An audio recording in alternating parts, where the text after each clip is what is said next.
Queridos irmãos, queridas irmãs, boa noite. Boa noite. Que a paz do Divino Mestre, a paz que Ele deixou para cada um de nós, possa permanecer conosco nesta noite abençoada, né? Nesta casa abençoada, e que possa seguir conosco por toda a eternidade, né? Graças a Deus e graças a Jesus. Pois é, hoje nós vamos falar de um tema que muitas vezes nós falamos, mas nem existe mais duelo, isso é coisa de séculos passados, né? Séculos atrás. Por que isso hoje vem à tona? Será que hoje nós não duelamos mais? Mas vamos aprender com Kardec, com os espíritos. Lá no Evangelho segundo o Espiritismo, no capítulo 12, amai os vossos inimigos, nós recebemos instruções de vários espíritos falando desse assunto. Olha que interessante, não foi nenhum, nem dois, foram vários espíritos nos trazendo recomendações, mensagens sobre esse tema, o duelo. Aqui na imagem, se vocês observarem, existem dois homens que irão duelar, certo? Atrás deles, um está aqui e o outro ali. São os padrinhos. Na época do duelo, a nobreza, a classe alta, privilegiada, tinha padrinhos. E esses padrinhos eram eles que organizavam e planejavam o duelo. Quando alguém se sentia ofendido na honra, para lavar a honra, esses padrinhos combinavam, né, com os seus oponentes, que lugar, hora, dia e armas seria utilizado. Dizem que geralmente era na parte da manhã, porque o sol era o equilíbrio. Um oponente de um lado, onde batesse o sol, e outro do outro, para que não houvesse uma distância diferenciada entre um e o outro. Olha que coisa bem planejada. Tudo para matar ou morrer. E quem de nós já não assistimos vários filmes, séries ou livros que falassem dos duelos? Duelos de espadas, duelos nos faroestes, garrucha, contava-se até 10, um de costas para os outros, lembram destes filmes? E aí se contava até 10, virava-se e um morria. Então, era uma coisa comum, vamos dizer assim, de uma forma comum. O duelo era uma resolução de conflitos para combates individuais. Mas quem também já não ouviu falar sobre duelo dos titãs? Os próprios cinemas, né, trazem aí filmes de duelos de titãs, grandes deuses da mitologia grega, romana, todos eles se degladiando entre o bem e o mal. Portanto, o duelo é algo que existe desde que o mundo é mundo. E ele fala aqui, no entanto, a sua prática mais formal, como um duelo de honra, se desenvolveu na Europa. Era na Europa onde a coisa fervia, principalmente na França, e onde houve realmente a codificação da nossa doutrina, na França. E eles falam que atingiu o auge lá entre os séculos 18 e 19, bem no momento em que Kardec codificava a doutrina dos espíritos. Por isso que não é uma coisa, né, que era para se deixar de lado. Não, era para chamar a atenção. E ele fala para nós que a prática começou a declinar por volta do século XIX, no finalzinho, e século XX. Os duelos começaram a declinar, a desaparecer. Mas, pasmem, o último país a abolir o duelo Foi os nossos irmãos aqui do Uruguai, em 1971. Tem-se a história do último duelo em 1971, aqui no século XX. Pois muito bem. Ele era baseado, como nós dissemos, num código de honra para obter satisfação. Eu tinha a satisfação de lavar a minha honra, de trazer o meu orgulho para o meu oponente. Isso trazia satisfação. E ele fala, né, que era arriscar a vida por isso. Pensa, você marcar um lugar, hora, data, dia, para matar ou morrer. Que satisfação era essa? E eles falam que da nobreza também entraram a classe mais abastadas, em toda essa condição de duelo. E aí a gente fala, e as mulheres? E as mulheres? Será que as mulheres praticavam duelo? Praticaram. As mulheres também duelaram com espadas e pistolas. Eram travados grandes duelos entre nós, mulheres. Então, também não éramos tão boazinhas assim, né? Também queríamos lavar a nossa honra, o nosso orgulho, a nossa vaidade. E aqui eles falam, né, que era tratado, por exemplo, na Inglaterra, já como assassinato. Só que o tribunal também era conivente com essa questão de honra. A gente fala tanto, né, das nossas leis, dos nossos júris, dos nossos jurados, né, dos juízes. Naquela época também. Não, foi para lavar a honra. Esse tribunal é a favor de se lavar a honra. Então, se a pessoa havia duelado com alguém e havia assassinado o seu oponente, tudo bem, está tudo certo. Até os oficiais dos exércitos, das marinhas, né, dos países, quando eles eram ofendidos, se eles não duelassem, eles eram punidos. Olha que história, gente. Pensa se os espíritos não tinham que trazer para a gente, né, mensagens sobre o duelo.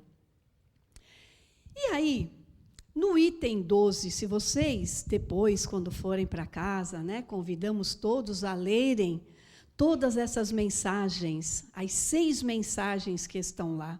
Uma delas é de um espírito protetor.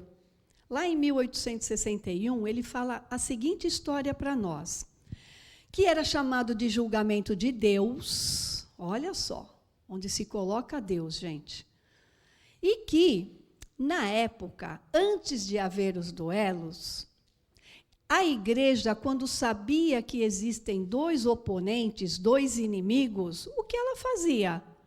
Que igreja boazinha! Ela pegava os 2 e colocava num tacho de água fervente, ou óleo fervente, ou ferros em brasa. E olha, a gente vai pesquisar que isso acontecia muito na igreja, principalmente na época da Inquisição, né? Que a igreja matava em nome de Deus, em nome de Jesus. E pasmem, quando alguém é colocado dentro de um tacho de água fervente, primeiro a água corrói a pele, depois as carnes, depois as nossas gorduras e, por fim, os nossos órgãos. Isso não era uma coisa muito fácil de se aguentar.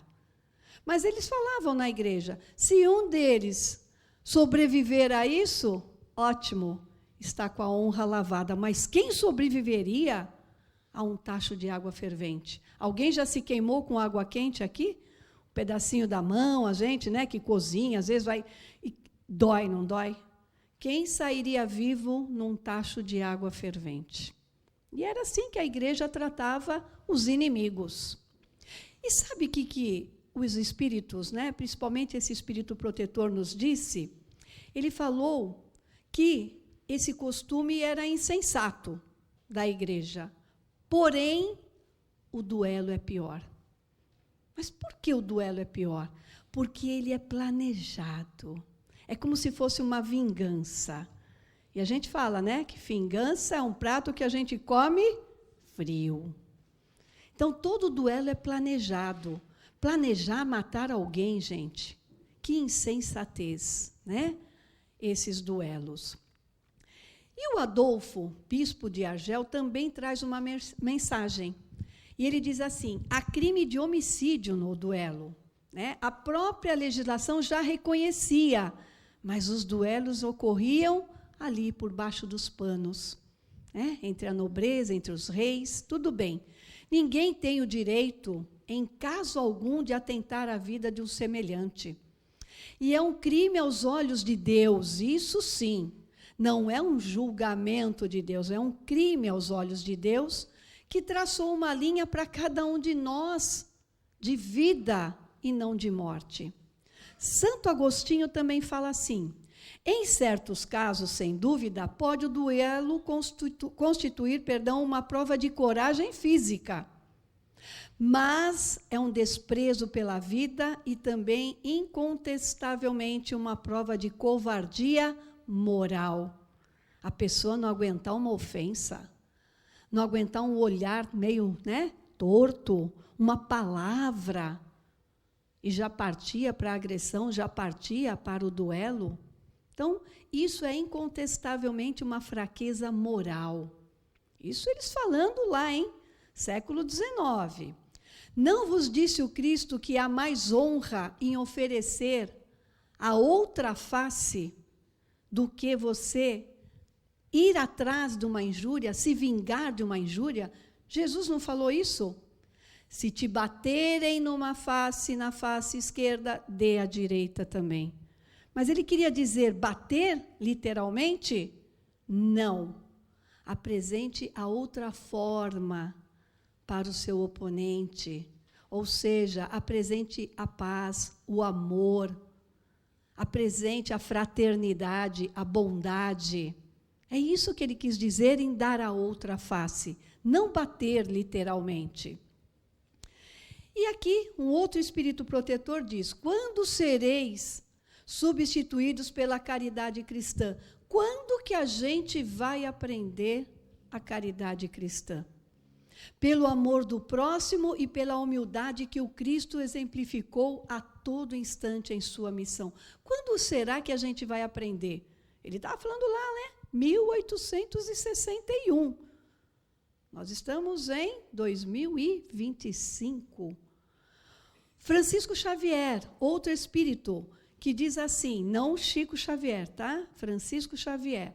A triste satisfação que quase sempre dá lugar, já nesta vida, a causticantes remorsos. Muitas vezes o duelo levava a pessoa ao remorso. Por quê? Porque ele tirou um pai de família, ele tirou um avô, ele tirou um tio, um filho. Então, o remorso, muitas vezes, batia, tá? E o ofendido que sucumbe, onde está a reparação? Onde está se quem era ofendido morria?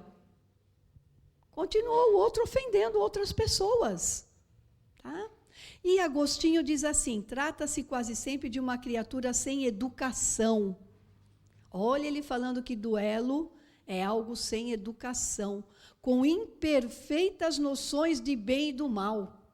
A pessoa não sabe muito bem o que é bem e o que é mal, né? E ele fala que sempre o duelista pertence, vias de regra, a uma classe de gente culta, de gente que conhecia. E diz mais, um homicida mata brutalmente, é ou não é?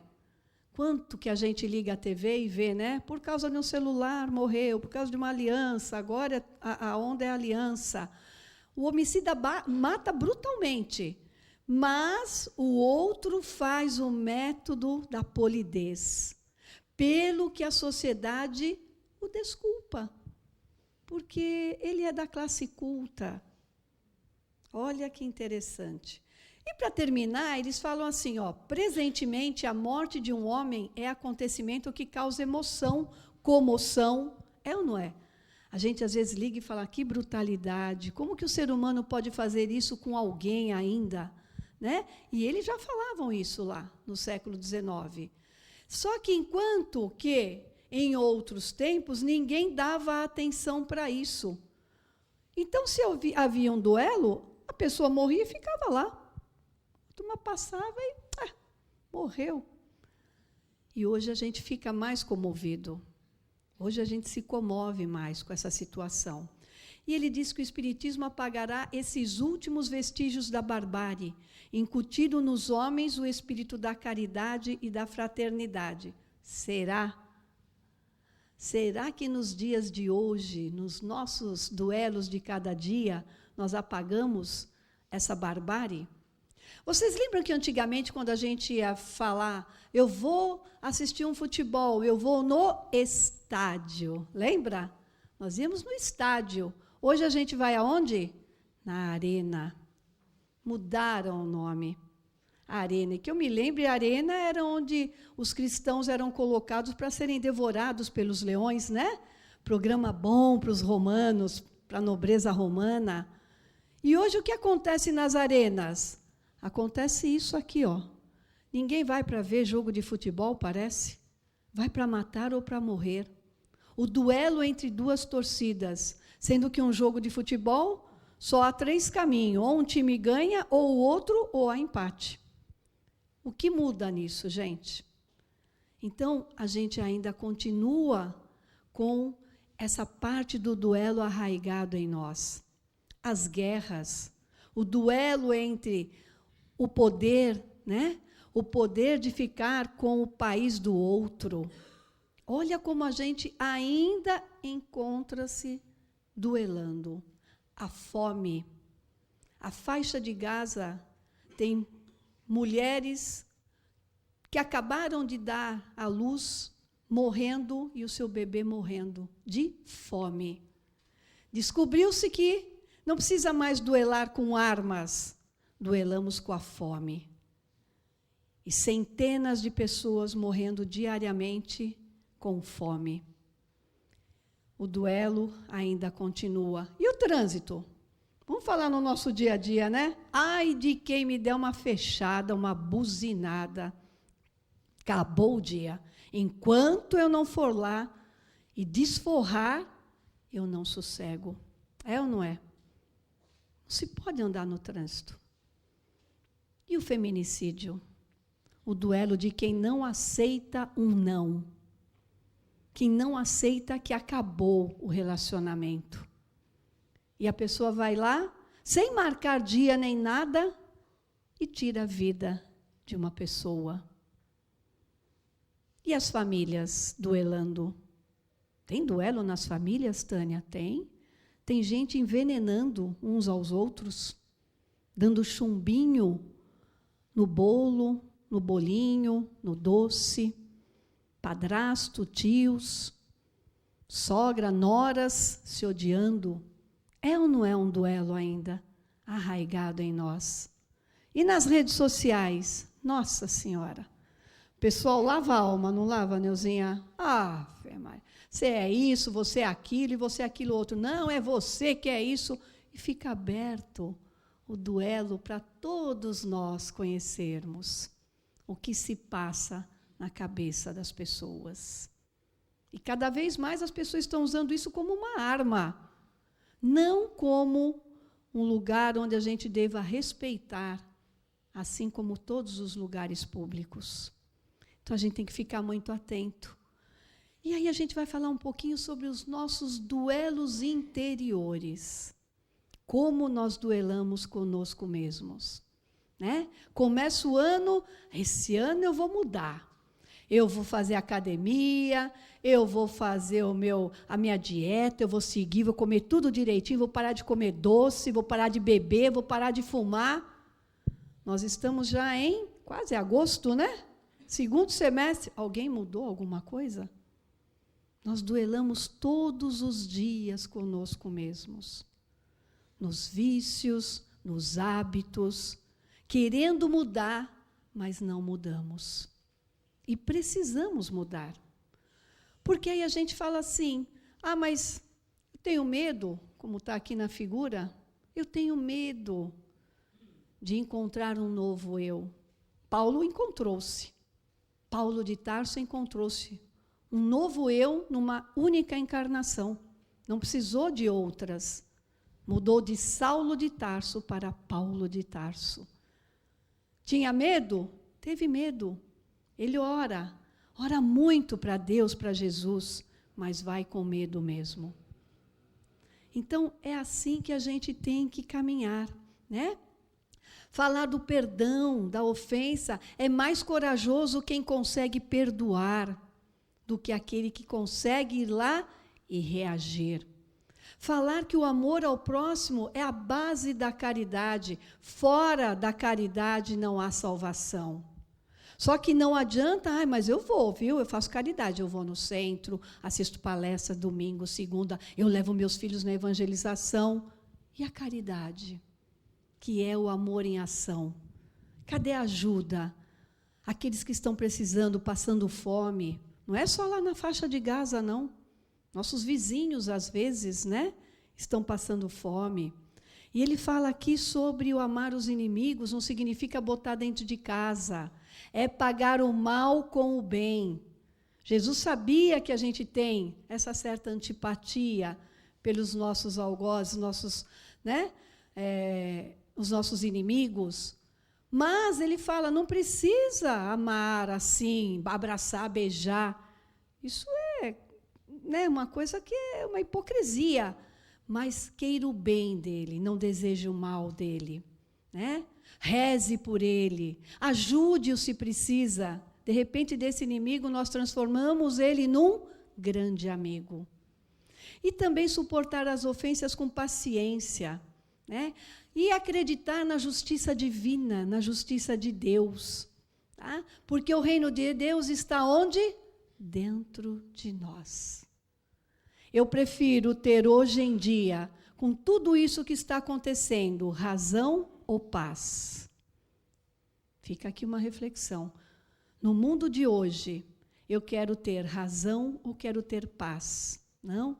A não vingança é uma satisfação triste, que a caridade deve regular a conduta dos homens, levando-os a não fazer aos outros o que não gostaríamos que fizessem para nós. Né? E ele termina falando.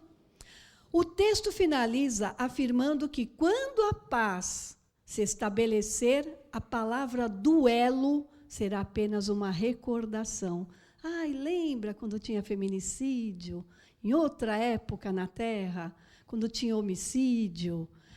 Quando as pessoas se agrediam no trânsito? Lembra que a Neuza falou? Daqui a algumas décadas, nós estaremos em mudança do planeta. Né? E a única rivalidade que nós teremos entre os homens será do bem.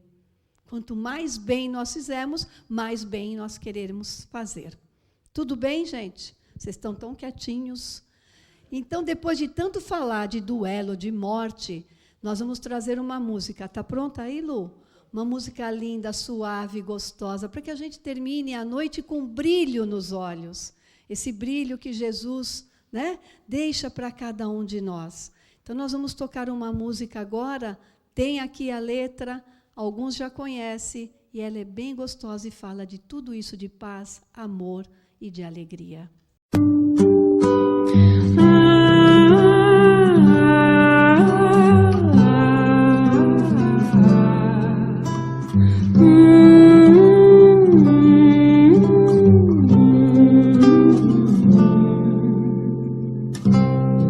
Eu te desejo vida, longa vida, te desejo a sorte de tudo que é bom, de toda alegria ter a companhia, colorindo a estrada em seu mais belo tom.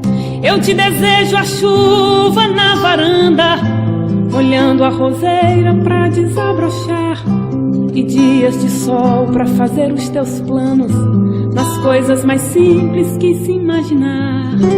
E dias de sol pra fazer os teus planos, nas coisas mais simples que se imaginar.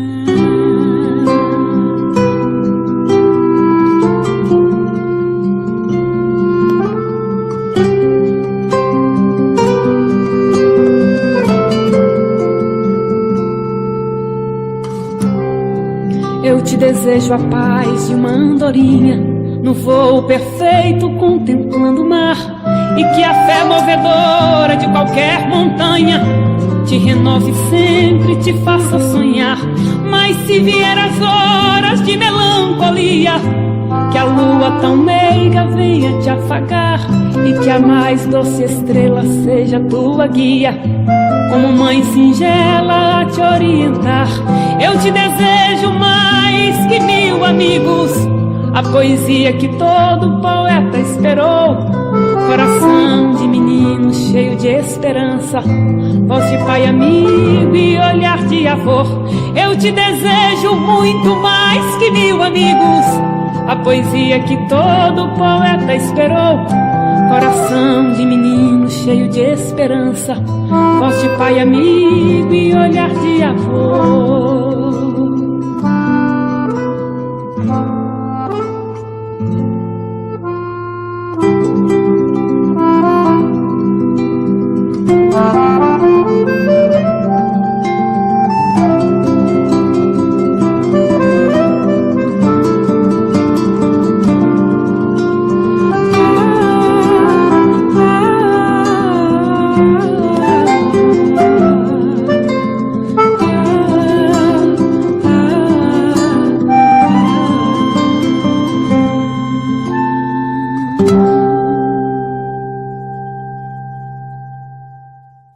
É isso.